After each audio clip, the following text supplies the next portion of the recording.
I think about horror a lot. The times in which we live are scary. Honestly, they're more scary than practically anything I've witnessed. But I've been thinking about the difference between horror media and genuine fear. When we consume a film or a video game, we can always just turn it off and forget the feeling, which is why, in my opinion, the most striking fear I feel when consuming horror is when I begin to doubt myself and the world around me. There's a big difference between the fear of something that is happening and the fear of something you've convinced yourself cannot happen. I know that's kind of a strange thing to say, so let me elaborate. A few years ago, I went ice skating with some friends on a bitterly cold December evening. By the time we said our goodbyes, it was starting to get pretty late and I was excited for my bed, a half-hour drive away. There were some complications on the way though. The main road that would take me back to the house I was living in at the time was closed for emergency roadworks, something I only became aware of as I reached the closure. I had been driving for 20 minutes at this point, and the only other main road that I was sure would take me back to where I needed to go was at least another half hour's drive away. I pulled out my phone and started to pore over a map, trying desperately to find any way I could skip this journey I really did not want to make. To my relief, I found a tiny country road, nothing more than a single-lane track, acting as a separator of two fields that would take me to within 5 minutes of my home. I set off, excited for an impromptu nighttime adventure. As I reached what I had hoped was my saviour, I felt the hairs on the back of my neck stand up. This place felt wrong. There were no streetlights illuminating what was in front of me, and tall hedges lined either side of the track, which felt almost impossibly straight and stretched almost impossibly far in front of me. If I looked forward, I could only see hedgerows and dusty tarmac. Behind me, black. Left, right, black. I became overcome with the sensation that I was not safe. A voice in the back of my head was telling me that I had to get out of where I was, that if I didn't get off this road as quickly as possible, something was going to jump out in front of me. Not someone, something. I'm not afraid of being caught up in a slasher movie or stuck, buried alive in a coffin. I'm afraid of the realization that the world I inhabit is not what I've come to expect. That things are not as they should be, that there is something out there that I didn't even think could exist that is a direct threat to my safety. I think in the last few years I've been spoiled by horror games. I don't mean spoiled like you spoil a child, in fact it's the opposite. There is an enormous array of mainstream horror games nowadays, and the vast majority follow a very specific formula. You complete tasks and vague puzzles until something spooky makes you jump. I've spoken on this channel before about how much I hate jump scares, and I don't think that that's a controversial opinion. There are only so many times a game can make a big sudden noise as a disturbing monster flashes up on our screen before we get completely desensitized to the so-called horror. There's about to be a jump scare. The world of horror has become what I expect it to be. Look, I know that's a massive blanket statement. There have been excellent horror games released in the last decade. I just really wanted an excuse to talk about... James, honey, did something happen to you? After we got separated in that long hallway? I recently played Silent Hill 2 for the first time. Somehow, in the 21 years since its release, I had managed to avoid the vast majority of spoilers for the game.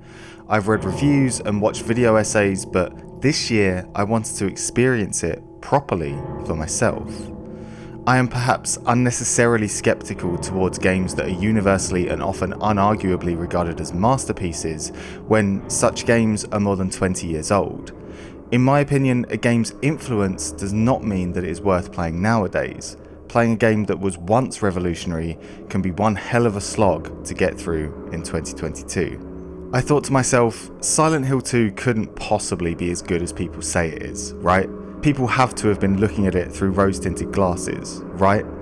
It would be what I had come to expect from a horror game, right? For what it's worth, Silent Hill 2 absolutely does play like it's 20 years old. I found that my biggest enemy in my first playthrough wasn't Pyramid Head, the main antagonistic force of the game, but the camera. It's hard to imagine a time when R2 wasn't immediately linked to shooting, or when your character's movement wasn't oriented to the camera. gaming controls hadn't reached the standardized homogeneity that they find themselves in nowadays. After the first cutscene, it took me a good 2 minutes to actually find my way out of the public bathroom that James finds himself in. My first hour or so with the game was uninspiring. I was not impressed by the camera or James's iffy voice acting. I wasn't afraid of the monsters that litter the streets of Silent Hill, nor the fog that envelops the town. If I have the agency to hit something repeatedly with a plank of wood, then I don't find it scary. I trust my abilities to press buttons and whack things, so the outside of Silent Hill didn't do much to draw me in. My earlier thoughts about viewing the game through the lens of nostalgia were getting louder in my head. But then I went inside. Silent Hill 2 is segmented broadly into 4 sections, each dominated by a dungeon, for want of a better word. In these dungeons, James is sequestered away from the town and has to solve puzzles and deal with enemies in confined spaces, each more disturbing than the last. The first of these is an apartment complex, a dark, twisting labyrinth of hallways, locked doors, and caved-in staircases. It is also where Silent Hill 2 roped me in. I thought James's first encounter with Pyramid Head would be either a jump scare or a set piece. I assumed that such an iconic villain would have an introduction that was equally grandiose. I was wrong. James walks down a corridor and hears his radio begin to buzz static. This is common in the dark hallways of Silent Hill 2's dungeons. Static always precedes an appearance of an enemy. Having just found a handgun, I was confident of easily dispatching whatever the game threw at me.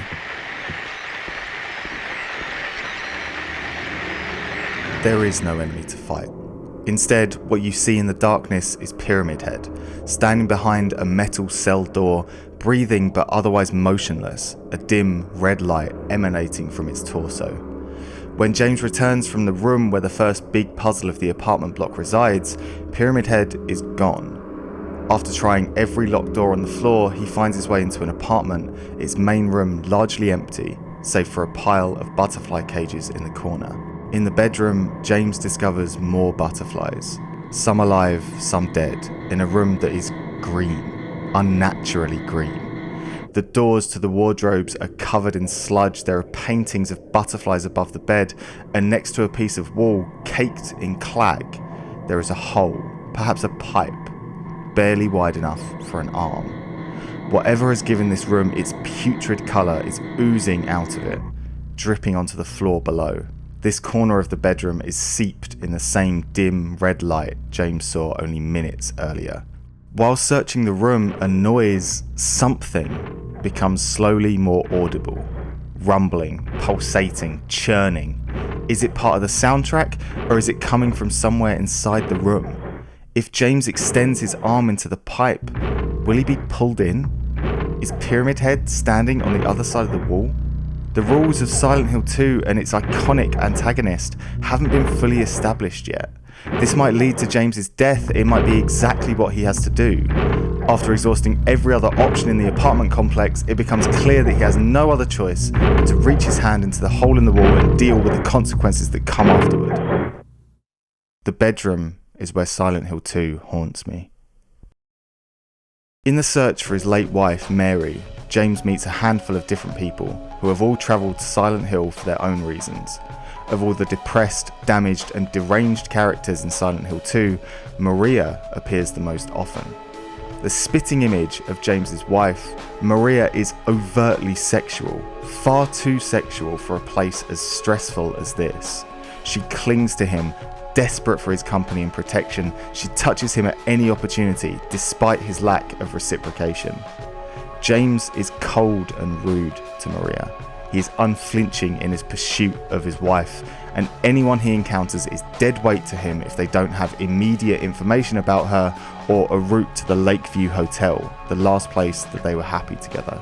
Maria, seemingly the only person in Silent Hill who is actually afraid of the mayhem that is unfolding around her, flips back and forth between anger at James's nonchalance and insistence that she stays with him. The pair head to an abandoned mental hospital, where Maria starts to feel unwell. She lies down in an old hospital bed, claiming it's just a hangover. When James returns to the room a few minutes later, Maria is nowhere to be seen. As a player, I was relieved when Maria finally unshackled herself from James. As far as escort missions go, carrying Maria around isn't the worst, but it's certainly frustrating. I wondered if James was ever going to see her again, or whether she had simply phased out of reality, as the characters in Silent Hill 2 seem to do over and over. I thought about Angela, a woman James met in the graveyard outside Silent Hill, and again in the apartment block. Angela was very obviously affected by an immense amount of emotional trauma, but she felt genuine. James reacted more calmly to her, persuaded her to give up the knife she was contemplating using to end her own suffering. Maria was not like Angela, I thought. She was bratty, clingy, irritating. I found myself aligning with James's nonchalance. Maria was suspicious, lacking any reason for being in Silent Hill. I was glad to be rid of her. Not long after Maria disappears, James is transported somewhere different.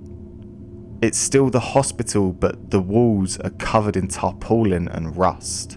The corridors are even darker than before, and it feels almost like the rooms are caving in on themselves. It's as if the hospital has been left empty for decades. Some rooms are covered in the same green substance that was in the butterfly room in the apartment complex. Something was wrong about this place. Even more wrong than before.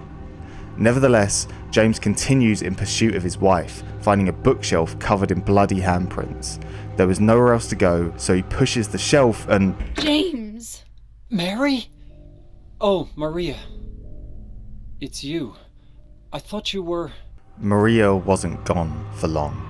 She gives no explanation of where she went or how she managed to get to this other hospital.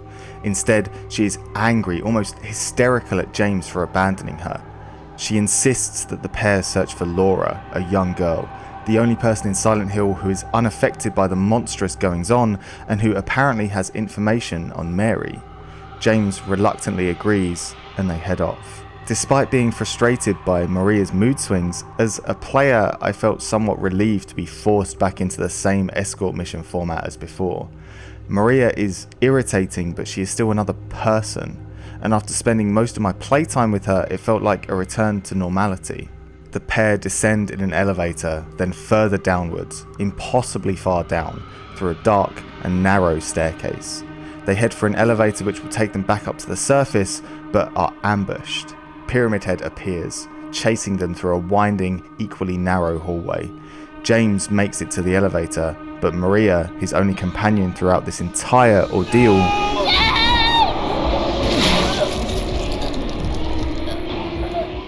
the hallway is where Silent Hill 2 haunts me.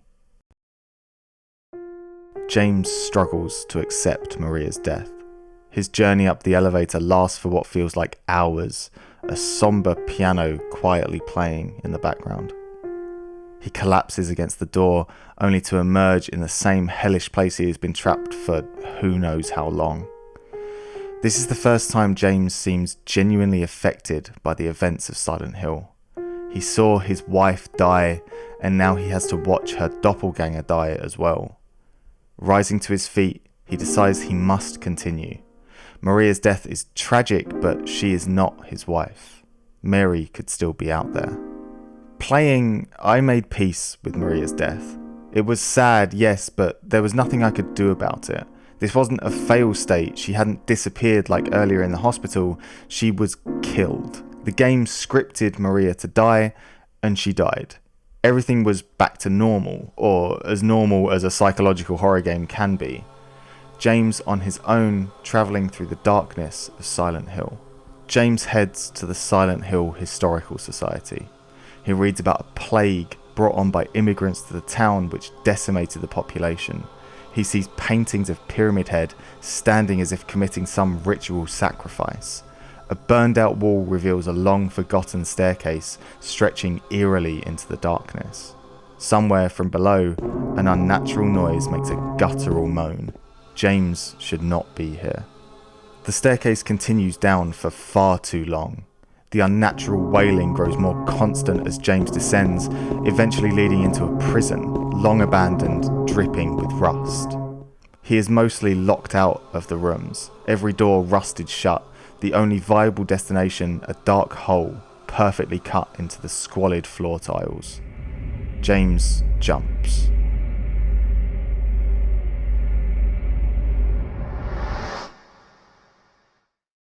Somehow, despite falling far too great a distance, James survives.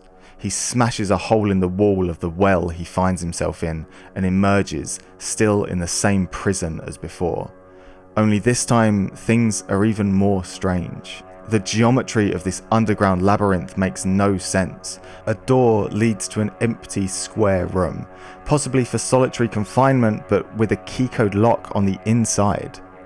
Another door takes James to an area that is a similar size but with a grate below him, falling into another dark abyss. Taking stock of his surroundings, he realizes that this isn't a room but a corridor, turned on its side with doors built too far above him to reach. The floor isn't a grate but a door. It unlocks and James falls deeper. It happens again. James falls for far too long, but lands unscathed. He is now in what looks like a cafeteria, still in the same prison complex. This time there are countless cells, some empty, some containing the various enemies he's faced during his time in Silent Hill. One has markings scribbled into the wall and books relating to demon summoning and old magic. And once again, all the paths James can take converge on a trapdoor that leads further downwards. There is no prison anymore. Instead, a mortuary with a fourth leap of faith. This time, James lands in what looks like an old mine, but with a metal doorway leading to yet another hole. A hurried, pained screech follows him, as if urging him to leave this place and continue descending. As he lands, there is nowhere to go but into an elevator which takes him deeper. He must be many hundreds of feet underground by now, but whatever this place is just keeps going. As I was playing, I found myself longing for the outside. The dense fog and the empty streets of Silent Hill were perilous, but the overworld was a place I understood. This place was nothing but endless falls, each ending up in a place more claustrophobic than the next. James finds himself in another winding maze of narrow corridors. It feels like it's impossible to traverse this place, the usual rule of sticking to the left-hand wall seemingly ineffective. He goes round in circles, down ladders, through ankle-deep water, a sense of desperation following him. There is no moaning anymore, just an all-encompassing, oppressive silence. He finally reaches a room with a movable head-shaped cube in the centre. This cube seems to rotate the entire world about it, the laws of physics bending to whatever hell James is lost in. After rotating the head every possible way, a path opens, leading to a final staircase downward. He follows the stairs, enters a doorway and... James, honey, did something happen to you? After we got separated in that long hallway? Are you confusing me with someone else? Maria sits behind a jail cell, a dim yellow light slowly pulsing behind her. She has no recollection of what happened in the hallway, and James's desperate incredulity of her being alive seemingly has no effect on her. She smiles warmly, but it feels fake. The camera slowly zooms in on her face, getting uncomfortably close to whoever she is. She makes no sense in what she is saying, only that she is alive and real. Nothing makes sense anymore. Suddenly, everything clicked in my head. Maria was not real. It was all far too convenient. Her shocking resemblance to Mary, her sudden disappearing and reappearing, her desperation for James to stay with her. It wasn't Pyramid Head that was the malevolent force in Silent Hill, it was Maria. She was Silent Hill. And if James accepted her wish, if he found her and took her like she asked, something would happen. I could barely watch, chilled to the core, as the screen filled up with Maria's face. The jail cell is where Silent Hill 2 haunts me. Nothing ever jumped out of me in the December of 2019. I drove for a few minutes and then emerged onto warmly lit roads in a little village I recognised as being near my house. I got home that evening and wondered how I had managed to get so uncomfortable about something that was never going to happen. But the truth is, I did get uncomfortable. People so often speak of that voice in the back of their head insisting that they get out of the situation they're in at any cost. That drive on that road was the only time I've ever felt that desperation. I was scared, genuinely scared for my life. When James reaches into the hole in the wall in the bedroom, nothing pulls him in. Pyramid Head doesn't come into the room, it doesn't wait for him outside the door. James pulls a key out from the pipe and continues. But this moment sets the tone for Silent Hill 2. The characteristics of the room, the fact that he had seen Pyramid Head waiting silently just minutes earlier, and the trudging, churning soundtrack makes you absolutely certain that a release of tension is coming. After all, why would the game make you feel that way if nothing was going to happen? In the jail cell, the slowly zooming camera and the saccharine smile on Maria's face made my horror-spoiled brain go into overdrive. I was bracing for her to change in some unspeakable horror, for there to be some final release of tension. Part of me thought that this moment was the end of the game. I had played for 8 hours at this point, still feeling that cold dread that the bedroom had instilled in me. I was almost desperate for a jump scare, because at least then the tension would be relieved and I could continue to feel normal again. Except nothing happens. There is no jump scare, no transformation, nothing to diffuse the tension that the cutscene in the jail cell builds. Maria stands and puts her hand on James's cheek, and then he leaves to continue his journey. Silent Hill 2 has very few, if any, jump scares. Honestly, the only truly manufactured one I can remember is when Maria bursts in on James as he pushes the bookshelf. Some enemies crawl out from under cars or hide around corners in corridors, but that's it. Instead, Silent Hill 2 keeps you guessing, convinces you that something is going to happen, and then maintains that level of anxiety throughout the length of its story. Where many horror games shock you until you are desensitized, Silent Hill 2 torments you with that very same expectation. In the end, there is no big release of tension. By the finale of Silent Hill 2, I was broken down by its ability to keep subverting my expectations.